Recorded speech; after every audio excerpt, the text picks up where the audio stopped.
Ei, gente, sejam muito bem-vindos e bem-vindas. O Dia dos Namorados está aí. E antes, a pauta era sobre a celebração do amor. Agora é sobre os riscos e os desafios de namorar em plena pandemia.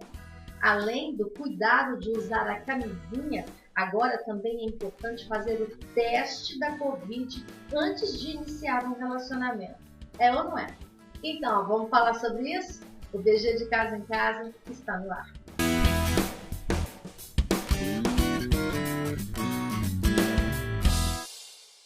De acordo com o Tinder, que é o aplicativo mais famoso do mundo de relacionamentos, 60% das pessoas que têm buscado o serviço não é apenas por diversão, mas porque estão em busca de um relacionamento sério, estão se sentindo solitárias. Será que o comportamento seria o mesmo se não houvesse a pandemia? Namorar, abraçar, beijar, andar de mãos dadas, viraram carinhos que se tornaram arriscados. Mas um coração solitário também adoece. As nossas duas convidadas de hoje vão nos ajudar a entender o que está em questão. Uma delas é a Cláudia Marinho, que é psicóloga e terapeuta de casais, e a outra é a Bruna Coelho, que é sexóloga. Sejam bem-vindas! Obrigada pelo convite. Muito obrigada pelo convite. A pandemia mudou a forma de namorar? Como é que tem sido o comportamento das pessoas? Conta pra gente, Cláudia. Com certeza mudou bastante, tanto para os que moram juntos, quanto os que estão em casas separadas. Falando um pouquinho para os que estão nas mesmas casas, por incrível que pareça, às vezes a convivência, ela trouxe também alguns conflitos que antes não existiam, e acaba que o casal tem que se ver a dar conta daquilo que antes não era uma demanda, porque antes a gente tinha outras distrações, né? Tinha outros assuntos, podia sair. Então, para quem está em casa convivendo por mais tempo, alguns conflitos surgiram e também a oportunidade de exercer maior intimidade. Já para os solteiros, nós temos aí o desafio de poder se proteger e, ao mesmo tempo, encontrar alguém especial, que é uma necessidade que muitos de nós temos e valorizamos, e como isso mudou, porque a gente já vai para o encontro com o medo que antes existia uma certa ansiedade, mas sem o medo da doença. Ô, Bruna, como que você tem percebido isso no seu consultório? Como que as pessoas têm te procurado para aconselhamento, para orientação? Porque o contato físico, aí é que o bicho pega, né? Exatamente, né? O que a gente percebe é que houve sim um aumento de ansiedade muito grande, principalmente por parte das pessoas que são solteiras e que ainda não têm parceiro. Para casais, né, que tiveram uma mudança muito vertiginosa em sua rotina, inicialmente teve aquele medo, né? Às vezes a pessoa vai ficar em quartos separados, e posteriormente, no decorrer da pandemia, houveram mudanças em relação à dinâmica sexual. Então, alguns casais, eles perceberam diferenças em relação ao libido, ao desejo, e problemas que às vezes estavam lá debaixo dos panos, começaram a eclodir. Então, nesse aspecto, eles sempre perguntam, né? Porque pesquisas têm surgido em relação à questão do coronavírus, tem pesquisas novas relacionadas que pode até ficar presente no esperma, nos testículos, e dar, né, consequência. Então, as pessoas têm tido muito cuidado e tendo menos contato físico devido a essas questões. Vocês acham qual o lado positivo disso? O que eu percebi é que né, está sendo uma grande oportunidade para que nós exerçamos a intimidade. Muitas vezes a pessoa era casada há 10, 15, 20 anos e não é íntimo do seu parceiro. Parece que porque mora sob o mesmo teto, existe a intimidade, e não é assim. A mesma coisa acontece com os solteiros. A gente, quando vai se enamorar de alguém, e não é escolha, acontece, né, dá aquele clique, a gente tende a idealizar o parceiro. Então, às vezes a gente vê nele coisas que a gente até gostaria, mas que não é bem a realidade. com esse fechamento em casa, ou mesmo tendo que se relacionar por mais tempo nas redes sociais, isso eu vejo que abriu possibilidade de a gente conhecer melhor o nosso parceiro, antes de entrar num assunto mais polêmico, antes de entrar num conflito e até mesmo antes de encontrar pessoalmente. Então, eu vejo isso com bons olhos, acho que é uma boa vantagem. Eu percebo que, assim, a gente está numa era extremamente tecnológica, muitas coisas estão se impondo nessas mudanças. Então, houve uma mudança no comportamento e na maneira como as pessoas expressam sexualidade, né? Um exemplo muito comum, o nude hoje virou um outro conceito, tem um outro conceito, ficou como uma forma possível de expressar, né, essa intimidade também.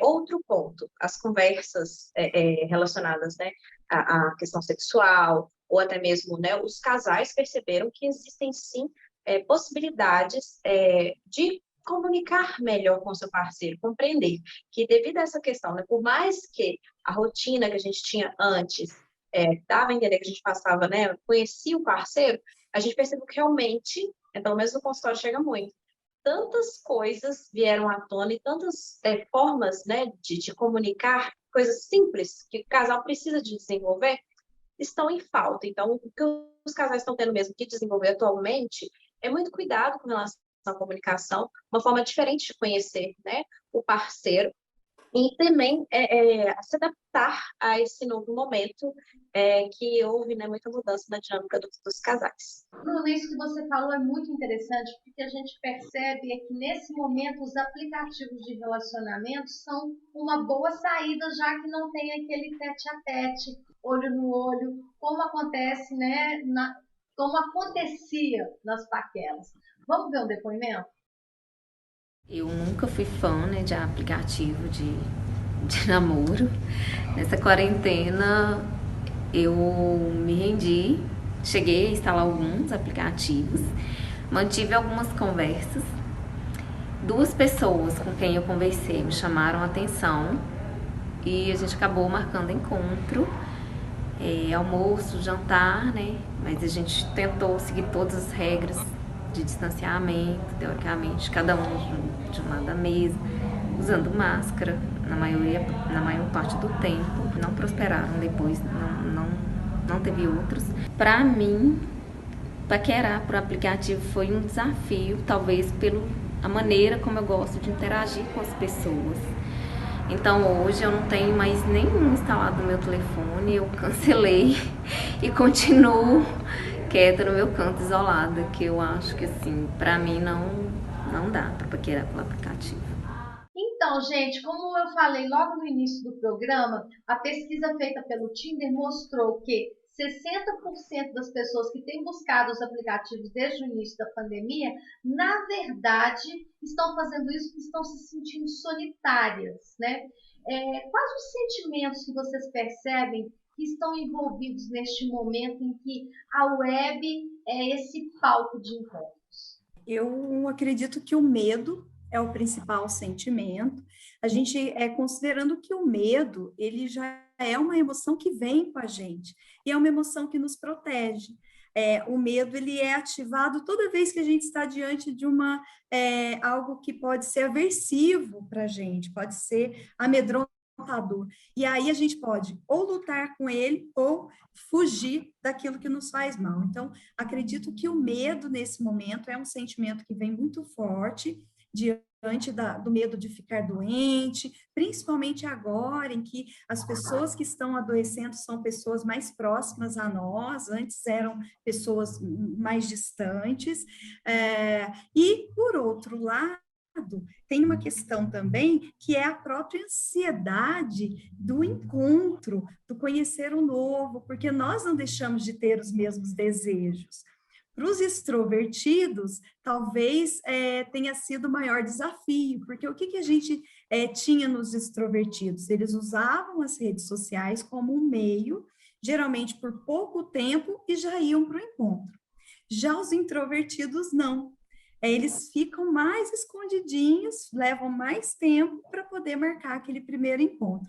Nesse ponto, os introvertidos estão se dando muito bem, porque eles estão tendo mais tempo para ganhar segurança, para poder ganhar aquela confiança, se preparar para entender um pouquinho qual que é o hábito desse possível parceiro, desse possível crush, e aí depois sim ir para esse encontro. O que eu percebo em relação à mudança de comportamento, assim, né, os dois lados.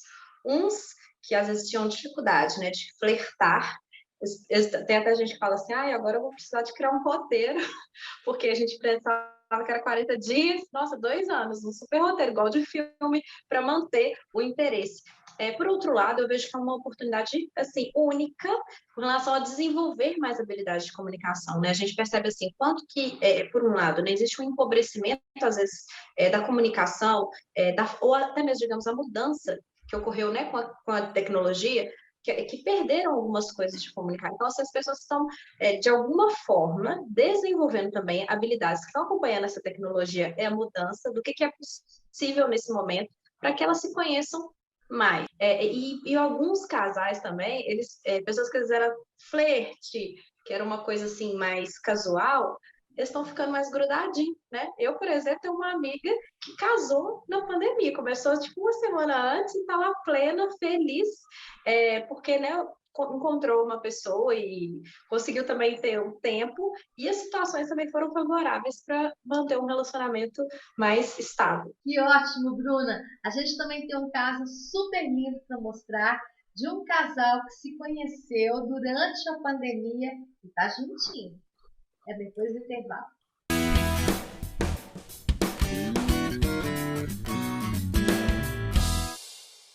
O Dia dos Namorados está aí e a gente quer saber como que a pandemia tem impactado os relacionamentos. Por isso, eu recebo aqui hoje a Cláudia Marinho, que é psicóloga, terapeuta de casais, e a Bruna Coelho, que é sexóloga.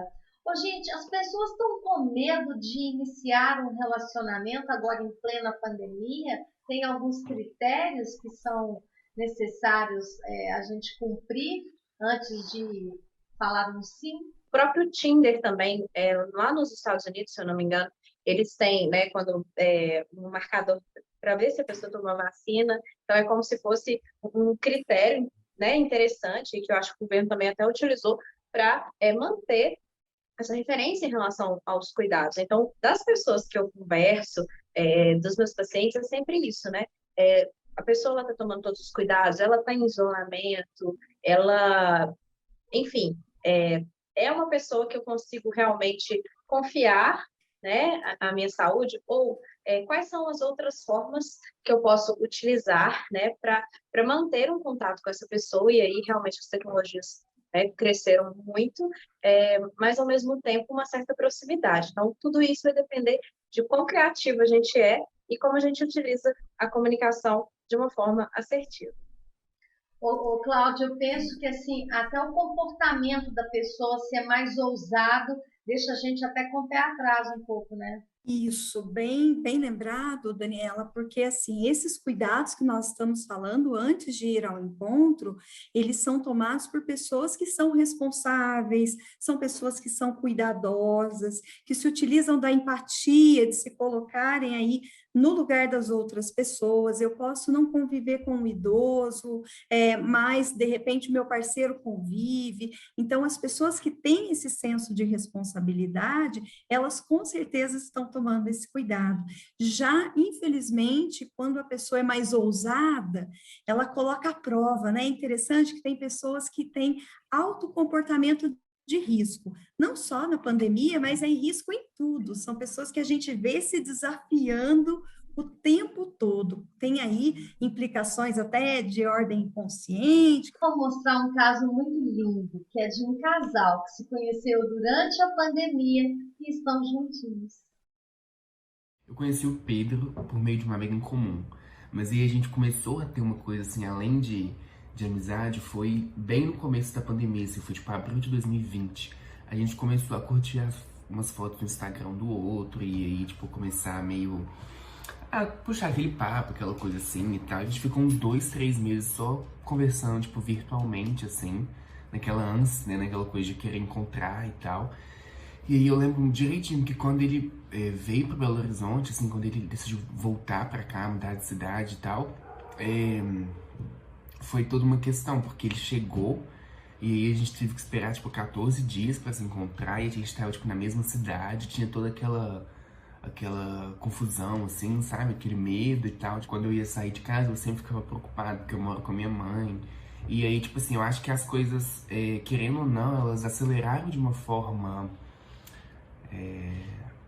elas foram de uma forma mais acelerada, elas aconteceram de uma forma mais rápida, exatamente por causa desse medo, assim, sabe? Então, querendo ou não, a gente se tornou um casal, assim, de uma forma mais rápida que o planejado, muito por causa dessa exclusividade, tipo, meio obrigatória, assim, desse cuidado que a gente tinha que ter um com o outro, desse controle, tipo assim, não podemos encontrar outras pessoas. Então, assim, eu acho que foi uma coisa muito boa, porque a gente aproveitou aquela sincronia, aquela ligação que a gente tinha e deu, tipo, uma guinada, assim, pra um relacionamento, sabe? O que foi muito bom.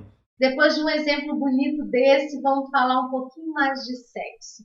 Bruna, como é que tem ficado essa questão da libido, do desejo durante a pandemia? Houve uma oscilação? Como é que as pessoas estão lidando com isso? Período desafiador, né? Sim, houveram mudanças muito crescentes. Houve, assim, um aumento vertiginoso de pessoas, casais, que apresentaram, inclusive, dificuldades sexuais, que a gente chama, né, de disfunções sexuais, em virtude do momento. Cabe salientar, né, que, por exemplo, mudanças na dinâmica sexual podem ser ocasionadas também por fatores externos, por exemplo, uma mudança muito grande na rotina em que você vai ficar isolado, né? Isso pode aumentar, né, estresse, desencadear várias disfunções até hormonais e que também afetam a função sexual. Então, houveram casais que, por fatores relacionais, né, passarem mais tempo juntos, alguns conflitos vieram à tona. O exercício da criatividade é super importante, porque às vezes o casal vai se ver diante das tarefas domésticas e, gente, não tem coisa mais cansativa do que ter que lavar, passar, cozinhar, pagar boleto. Isso realmente deixa o nosso desejo bem apagado, né? Mas quando o casal tem um diálogo aberto, ele consegue conversar sobre essas questões, inclusive sexuais, e isso facilita de modo que o casal encontre juntos uma saída, seja um filminho junto, seja realizar uma fantasia que nunca fez ali dentro da própria casa, e nesse ponto a criatividade, claro que dentro dos limites do próprio casal, cada casal tem seus limites, seus valores, então cada um vai achar aí o lugar onde melhor se encaixa, né, para poder realizar aí o seu desejo sexual também. E um detalhe importante que a gente tem visto aí, muitas pesquisas mostrando que houve um aumento na procura por produtos eróticos, né? Alguns brinquedinhos, tanto para casais quanto para quem está solteiro. Como é que você tem visto isso, Bruna? Essa indústria cresceu, assim, vertiginosamente. E sim, mulheres, inclusive, que tinham, às vezes, até dificuldade, né, de lidar com a questão da masturbação, né, e pelo assunto estar muito difundido e essa crescente no mercado, ela obviamente influencia também o comportamento do consumidor. Então, assim, houve, sim, tanto casais que às vezes falaram assim, tá na hora de chegar uma coisinha nova, vamos experimentar alguma coisa nova. E as solteiras também. Isso é saudável, né, Cláudia? Faz bem, não faz não? Muito saudável. O que a gente vê entre casais é que muitas vezes um dos cônjuges, né, do parceiro ali, um dos dois não sabe, não se conhece, não sabe do que gosta e não sabe do que não gosta sexualmente falando. E também em outros termos, mas falando especificamente de sexo. E esse exercício da sexualidade, seja por meio dos artifícios, né, dos brinquedinhos, seja por meio do diálogo e das fantasias do casal, das brincadeiras de casal, isso é muito positivo, porque ali um vai dar o direito para o outro de saber, olha, eu gosto disso, isso não cai legal para mim, isso não é bom. Inclusive, acho que a Bruna deve saber melhor disso que eu, mas eu vi que hoje existem alguns brinquedos sensuais que eles podem ser ativados pelo parceiro que está em outro lugar, em outra cidade. Então, isso traz uma conexão muito maior, algo extremamente novo. Então, muita gente já experimentando essas novidades no mercado aí. Hoje até a realidade, né, virtual tem sido muito utilizada. Na China já existe, né?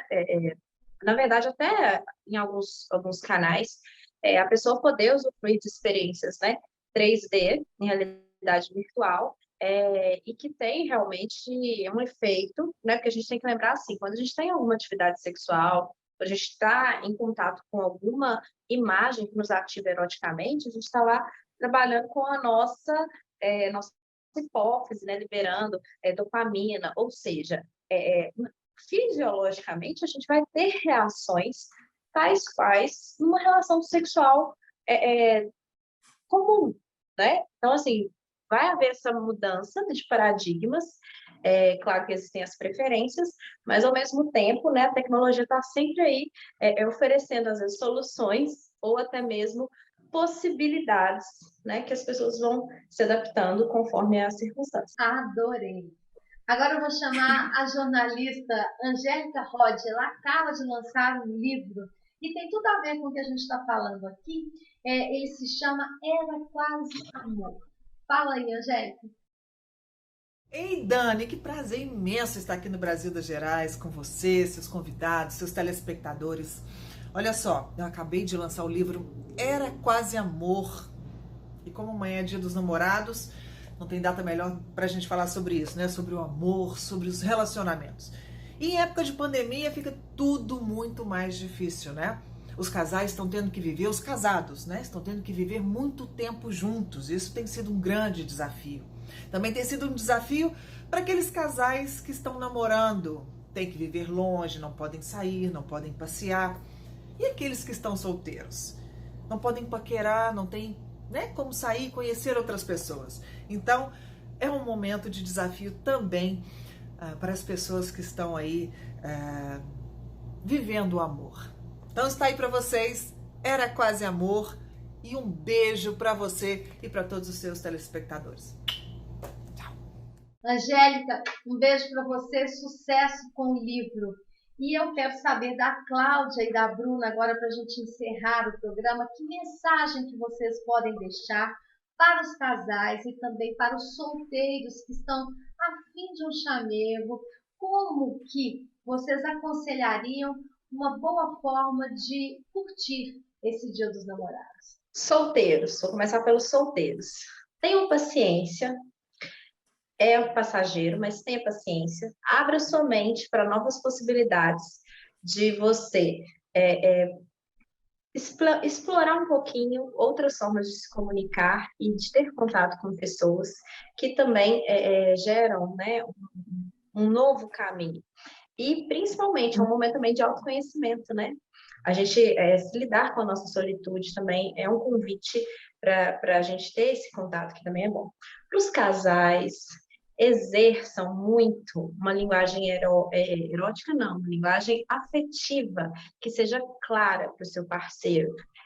Isso é o que vai auxiliar, né, nesse gerenciamento de emoções num momento que é tão tenso e que vai gerar um ambiente mais acolhedor. E agora, Dia dos Namorados, né? Nunca deixe de expressar de várias maneiras, né, o quanto que a pessoa é importante. Eu sempre falo assim, amor é igual a segurança. Então, a gente precisa de fazer isso, tornar isso um cuidado diário, né? Nunca menosprezar o quanto que essa comunicação e essa linguagem ela gera acolhimento e fortalece os vínculos afetivos.